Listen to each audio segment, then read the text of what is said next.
There's a toad, and I was out there planting some things at night one night.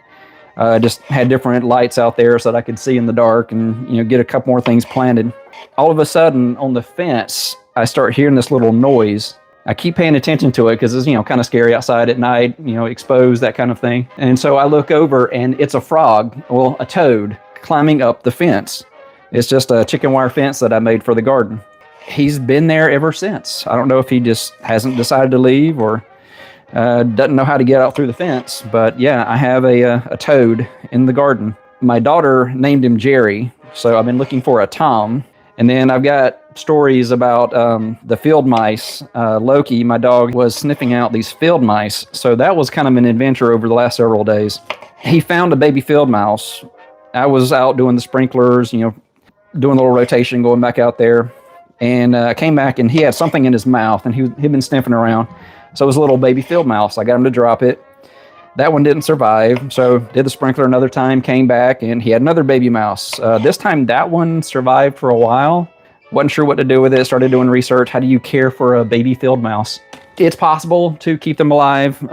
This one didn't have its eyes open yet, so it was probably in the first week, which even if I did keep it alive, it probably would die as soon as I got back out in nature because it didn't have any nature skills. But yeah, the little baby mouse kind of held on for a little bit, kept doing the sprinkler, came back, and he was still sniffing. I thought I'd cleaned up everything, got rid of any place the mouse could be. He had found, we had this turkey fryer, back old turkey fryers was a thing, and we haven't used it since the first year, but it was still sitting under the cover for the grill. And I looked around at that, pulled it out, and didn't see anything. And then I saw the drawer on the bottom. Opened up the drawer, and there was a mama field mouse in there with another little baby, still alive. She was, scared, big human dog sniffing around. So I tried to reunite her with the other baby. Didn't go well. Of course, she was scared. As soon as I got her in the bin with the baby, she immediately hopped out, ran away, couldn't find her. Was hoping she would come back, but never saw her again. Loki kept sniffing around, so I don't know if she tried to come back, but she never made it back to the baby. Yeah, one of the babies died. The other one I tried to take care of for a while, and then tried to put it back outside so that she could reunite with the baby if she could. But then I left it overnight, and I don't know if it was a fox or if the kids let the dogs out, but the baby didn't survive that night. So yeah, that was my little adventure with field mice over the last week.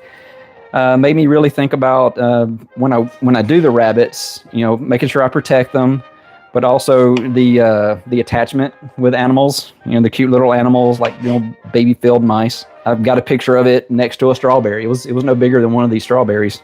Yeah, I think I'm ready for the rabbits. It'll be different when I'm raising them as livestock, meat rabbits, that kind of thing. But yeah, I think it'll be a test the first time I have to process one of the rabbits that I breed from the starter bunnies.